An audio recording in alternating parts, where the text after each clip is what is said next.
जश्न आज़ादी 14 अगस्त जे हिन पुरमुसरत मौक़े ते इलाक़े जे मौज़िज़िन दोस्तनि अज़ीज़नि शहरिन इलाक़े वासियुनि ऐं पाक फ़ौज जे जवाननि समेत पाकिस्तान जी अवाम खे आज़ादी वारे ॾिहाड़े जे मौक़े ते मुबारकबाद पेश कयूं था।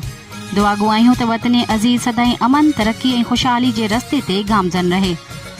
पारां रईस गुल हसन मंगी ऐं इकराम अली मंगी, ॻोठ मोहम्मद सुलेमान मंगी, तालको खानपुर नापुर कोट।